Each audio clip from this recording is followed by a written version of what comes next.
बिस्मिल्लाहिर्रहमानिर्रहीम। मैं हूं नाज़रीन आम शरी और आप देख रहे हैं आरिफ भट्टी यूट्यूब चैनल। अगर मुनासिब समझे तो सब्सक्राइब करें।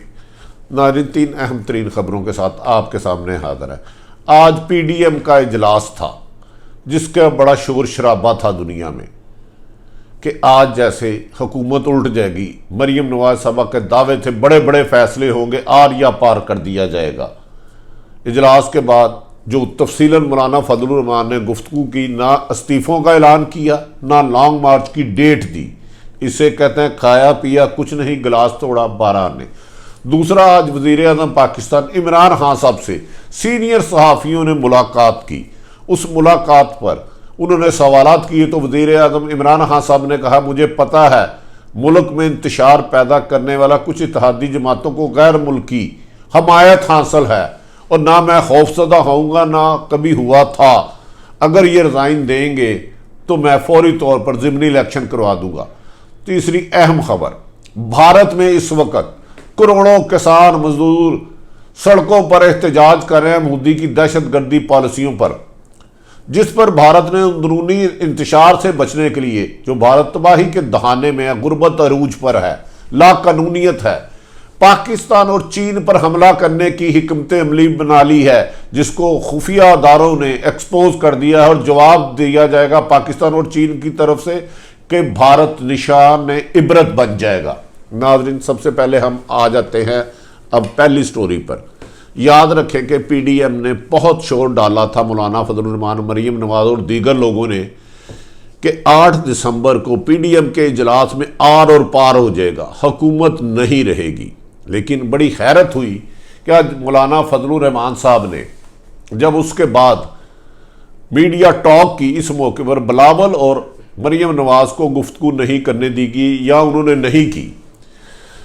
उन्होंने ऐलान किया कि नवाज शरीफ ने PDM के इजलास में कहा है कि मौलाना फजलुर रहमान के पास तजवीज़ दी है इस्तीफ़े जमा कराएं और मरीम ने इसको सेकंड किया और दीगर जमातों ने किया।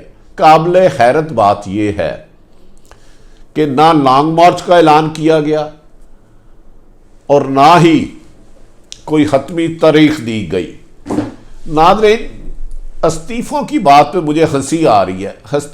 इस्तीफ़े जो गैर मुंतखब है, नवाज शरीफ, इमरान खान, मौलाना, ये तो असम्बली में जा ही नहीं सकते। स्पीकर दिए जाते हैं कौमी असम्बली के स्पीकर को, फिर वो 1 to 1 बुला के पर्सनल हेयरिंग करते हैं और तस्लीम करते हैं।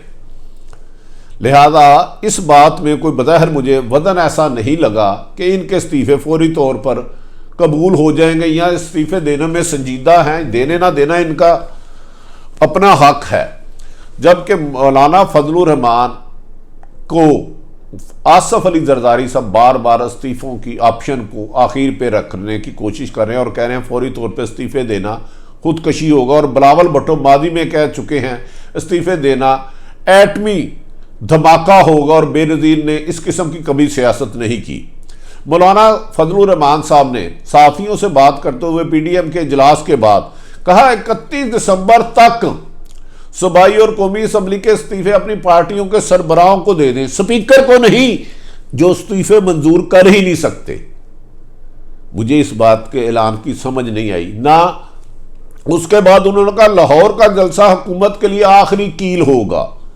भाई, जलसा तो आपने इससे पहले गुजरांवाला, पेशावर, कराची, कोयटा, मुल्तान कर लिया है। जलसे जुलूसों से क्या हुकूमत जा सकती है? नहीं जा सकती। मादी में तो नहीं गई, इसका फैसला आप खुद करें।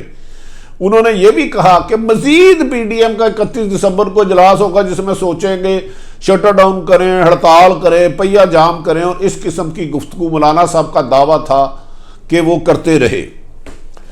मौलाना साहब ने आज ये भी कहा कि हमसे इमरान खान NRO मांग रहे हैं, अब हम इनको NRO नहीं देंगे।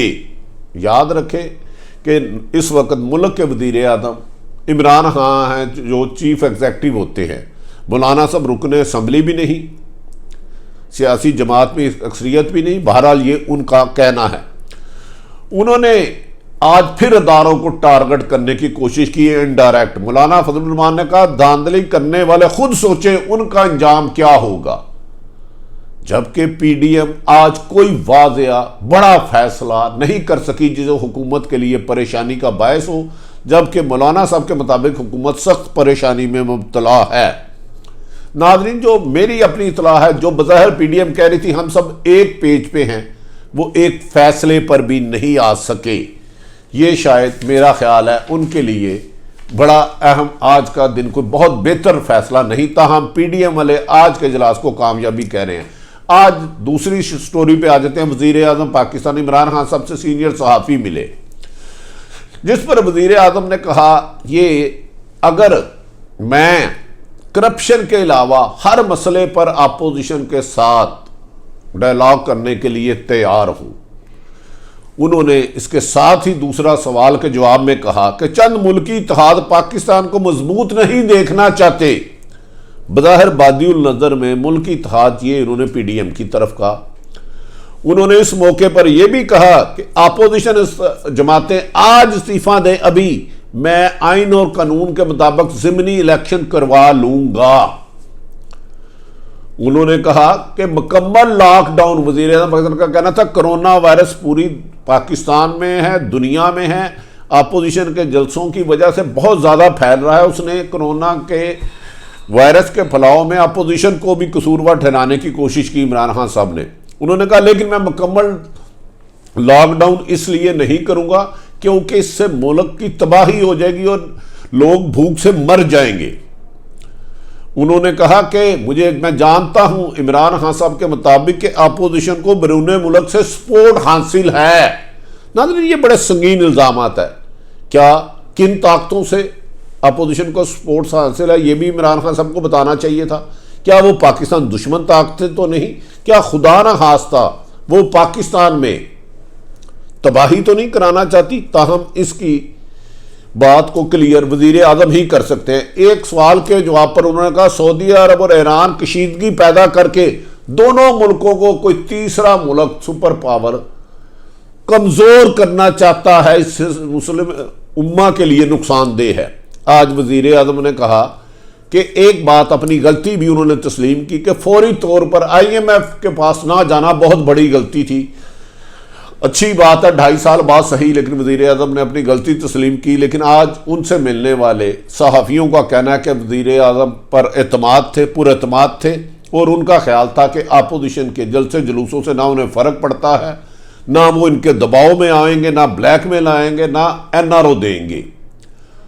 انہوں نے ہر قسم کے دباؤ کو مسترد کیا۔ انہوں نے کہا کہ یہ ملکی سلامتی کے لیے میرے پاس آتے ہیں تو آئیں، جبکہ مولانا فضل الرحمان مریم نواز صاحبہ واضح طور پر کہہ چکی ہیں کہ عمران خان سے نہ کبھی ڈائلاگ ہوئے تھے، نہ ہوں گے، ہم ان سے لانے والے سے کریں گے۔ مفتاح اسماعیل صاحب نے تو پچھلے دنوں حساس اسٹیبلشمنٹ پہ ہی الزام لگا دیا کہ جو نیب آرڈیننس میں ترمیم کی جا رہی تھی اس میں ان کو حساس ادارے یا مقتدر حلقوں نے کہا تھا، جس کو انہوں نے الزام لگایا ہے۔ ناظرین، آنے والے دن 13 دسمبر کو لاہور میں مینار پاکستان پہ جلسہ، کیا اپوزیشن کا دعویٰ ہے کہ وہ پاکستان کی تاریخ کا سب سے بڑا جلسہ ہوگی، لیکن ہم نے جو سنا ہے کہ بے نظیر کا استقبال پاکستان کی تاریخ کا لاہور میں بہت بڑا سب سے ہوا۔ اس کے بعد مولانا خادم رضوی صاحب کا جنازہ پاکستان کی تاریخ کا بہت بڑا تھا، اس سے بڑا جنازہ آج تک ہو نہیں سکا۔ نواز شریف کی خواہش بھی ہے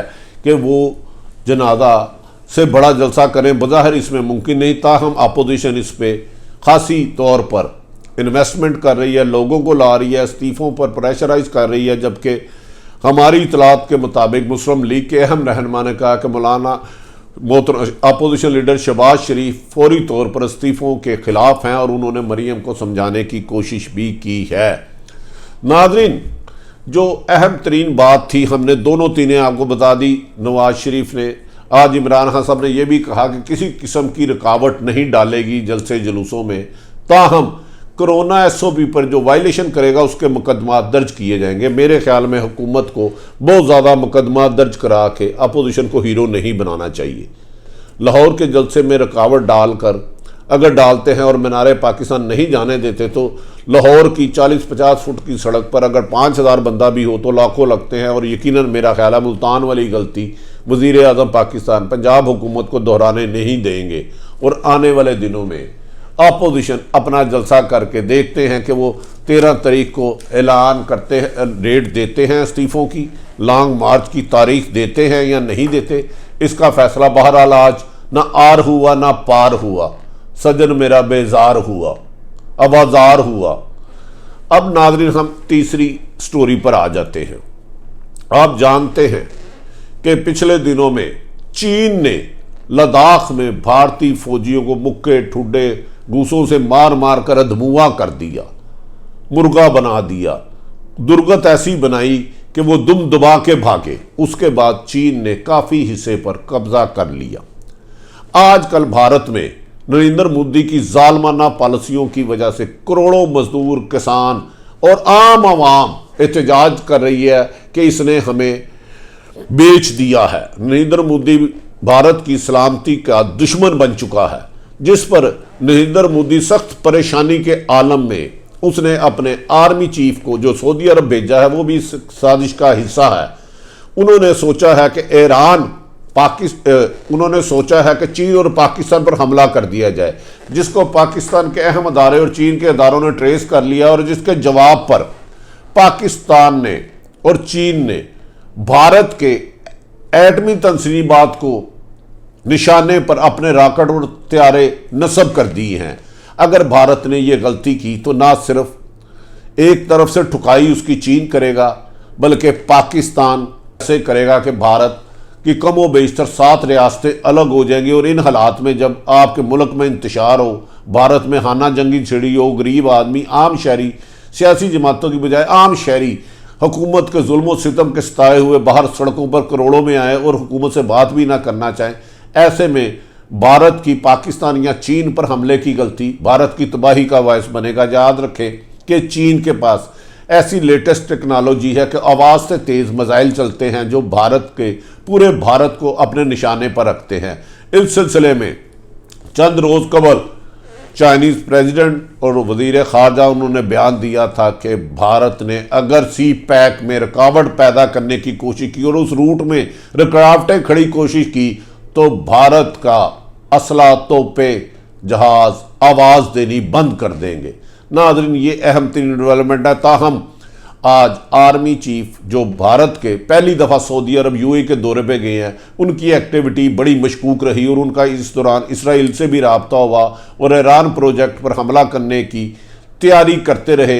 ये भी कहा जा रहा है कि भारत ने सऊदी अरब से ये मिन्नतें की हैं मोहम्मद बिन सलमान से कि आप अपनी सिक्योरिटी हमें दे दें, जिसका अभी फ़िलहाल कब सऊदी हुकाम ने इनकार किया। नाज़रीन, आरिफ हमीद भट्टी की गुफ्तगू आपको पसंद आए, अगर आरिफ हमीद भट्टी का चैनल आपको पसंद आए तो इसे हो सके तो सब्सक्राइब करें। अपने इर्द गिर्द रहने वालों की खुशियों का ख्याल रखें, किसी को तकलीफ़ ना दें। पाकिस्तान जिंदाबाद।